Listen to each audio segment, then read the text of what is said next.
मिलेगा, परिवार कैसा मिलेगा, कौन कैसा मिलेगा।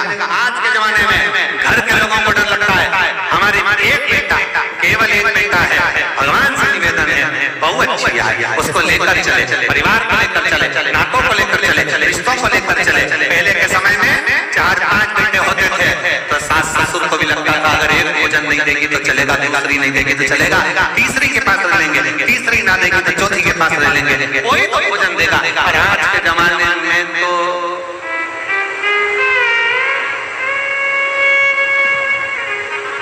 हम दो, हमारे दो, बाकी के घर में जो आए उनको बाहर। अब लेन देन केवल एक बेटा, एक बहू और बहू एक, और मन में भाव है मेरी बहू आए तो बहुत अच्छी आए, समझदार है, समझ के अनुकूल आए, सम्मान करे, आदर करे, सत्कार करे। और फिर निवेदन करूंगा इस ज्ञान के माध्यम से आपको इस पवित्र भूमि से नवरात्र के पावन अवसर पर ना कभी सास बुरी होती है, ना कभी बहू बुरी होती है। मेरा कोई बेटी कभी बुरी नहीं होती, ना सास बुरी है ना बहू बुरी है। बहू अगर बुरी होती तो सास अपने जेवर तोड़वाकर शादी में बहू के लिए जेवर नहीं बनवाती, और अगर बहू बुरी होती तो अपने पिता का घर छोड़कर तेरे घर नहीं आती। दोनों बुरी नहीं, बुरी दोनों नहीं है, बस थोड़ा सा समय का चक्र, थोड़ा सा समय ऐसा आ जाता है जिस समय के अंदर व्यक्ति को थोड़ा सा काल चक्र घेरने लगता है तो घर में थोड़ा मन मिल नहीं पाता, स्थिर नहीं हो पाता, तो विवाद खड़ा हो जाता है। इसलिए शिव महापुराण की कथा कहती है कि थोड़ा बेकार जो समय चल रहा है, काल चक्र जो चल रहा है, गलत समय चल रहा है, इसको थोड़ा सा दूर हट जाए, इतना इंतजार करो, थोड़ा शंकर जी को जल चढ़ाकर प्रयास करो कि मेरा दुख का जो समय है वो टल जाए, दुख की घड़ी है वो निकल जाए, ऐसा समय आए कि मेरा जीवन सार्थक हो और मेरा घर भी सार्थक हो, मेरा जीवन सार्थक, मेरा घर भी सार्थक। और फिर निवेदन, मत बुरे कर्म कर बंदे वरना पछताएगा, भगवान की आंखों से तू बच नहीं पाएगा, तू बच नहीं पाएगा। अरे ओ अज्ञानी मत कर नादानी, अरे ओ अज्ञानी मत कर नादानी, तेरे कर्म का फल भी तो ही पाएगा, जैसा किया तूने तेरे आगे आएगा। मत बुरे कर्म कर वरना पछताएगा, भगवान की आंखों से तू बच नहीं पाएगा, तू बच नहीं पाएगा। कुछ श्रेष्ठ करने का प्रयास, कुछ अच्छा करने का प्रयास कर, कुछ श्रेष्ठता देने का प्रयास कर। बोलो पार्वती क्या कहना चाहता है, मायके क्यों नहीं जाना चाहता, बोल बोल, मायके क्यों नहीं जाना चाहता, किस लिए, क्या चाहती है? पार्वती जी ने कहा मुझे मायके नहीं, मुझे मायके नहीं, आप कृपा कर दीजिए, मुझे शमशान लेकर चलिए। शिव प्रसन्न,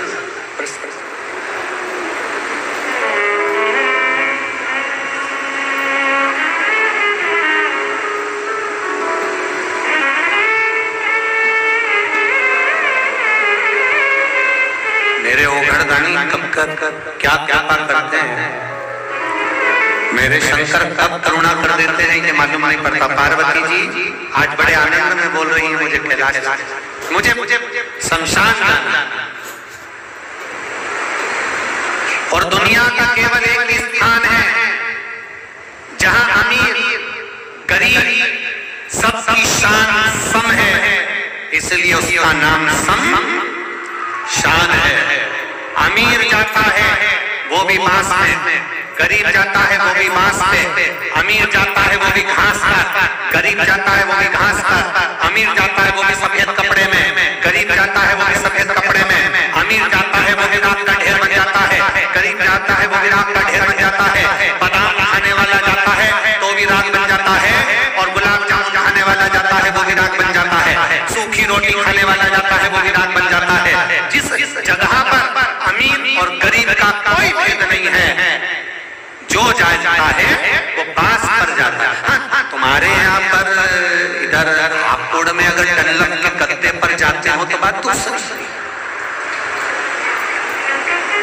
तुम्हारे यहाँ अगर कोई बहुत करोड़पति मर जाए और उसको डल्लम के गद्दे पर ले जाए तो बात दूसरी है। पर शिव पुराण कथा कर रही है, अमीर भी जाता है तो बांस पर, गरीब भी जाता है तो बांस पर, अमीर भी जाता है तो घास पर, गरीब भी जाता है तो घास पर, अमीर भी जाता है तो सफेद कपड़े में और गरीब भी जाता है तो सफेद कपड़े में। जहाँ जाकर सबकी शान सम हो जाती है उसका नाम शान है। वहाँ कोई बड़ा नहीं, कोई गरीब नहीं, कोई अमीर नहीं, सब रात का ढेर है, क्योंकि वो शंकर का धाम है। शिव के दरवाजे पर सबका लेवल बराबर होता है, कोई बड़ा नहीं, कोई छोटा नहीं।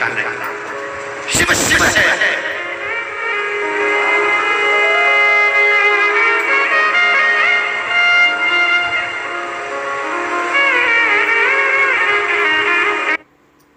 Looking good, Sarah. Come on, let's make a deal. पर कल मैं सैलून में क्या हूँ?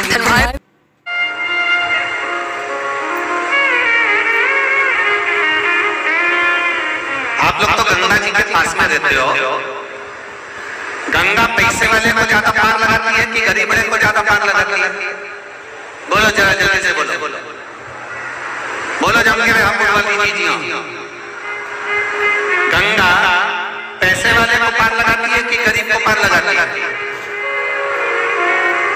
शिव महापुराण की कथा करती है, गंगा ना पैसे वाले को पार लगाती है ना गरीब को पार लगाती है, गंगा तो भगवान की भक्ति करने वाले को पार लगा देती है।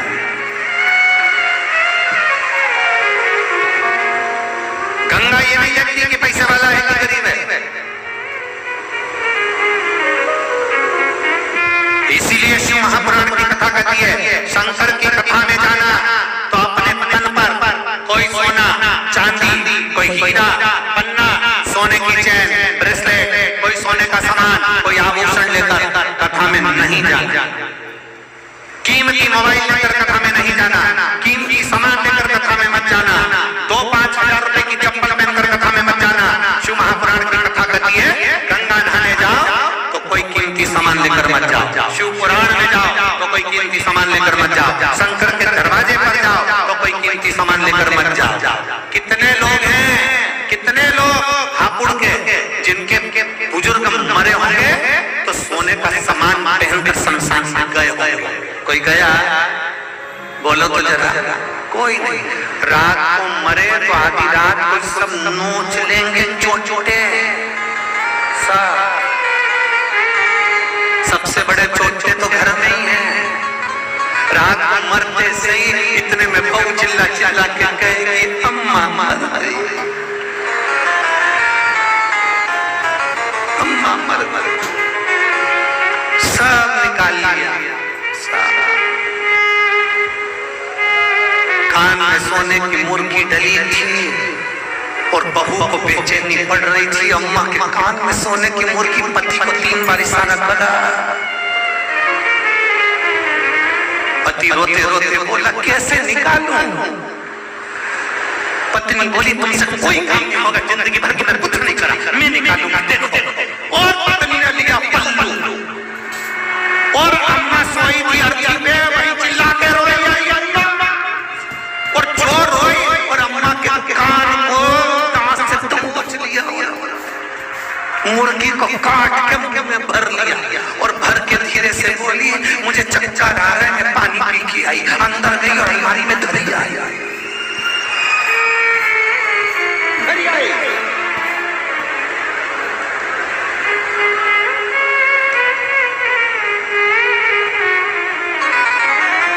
इसीलिए कहते हैं मेरे बाबा के दरबार में सब लोगों का खाता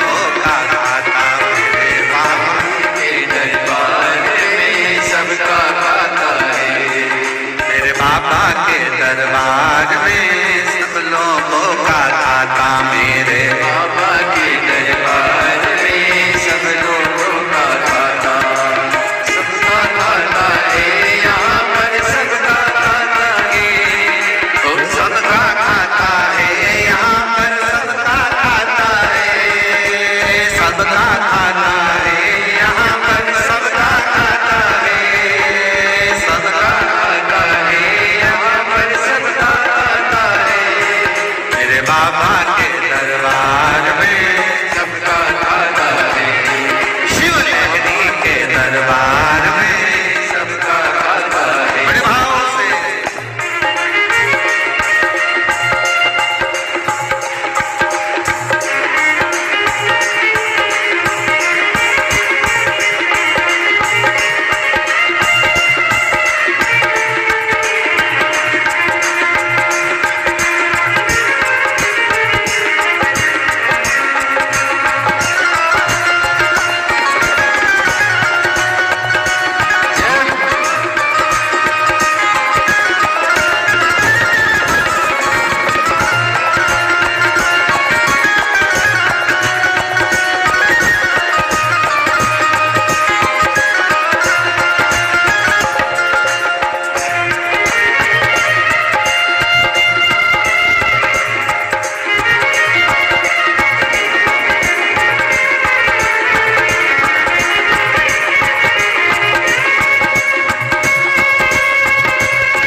सबका खाता है।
on latest electronics, free delivery on first order, and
Navratra की पवित्र अवसर पर पावन वेला भगवान भगवती महादेव से अपने मन की बारी बड़े भाव के साथ प्रार्थना करेंगे। सब निवेदन करेंगे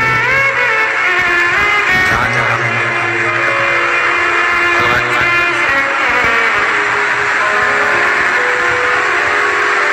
जहाँ जगह में वहाँ बैठ कर भगवान भगवती महादेव से अपने मन की बारी बड़े भाव के साथ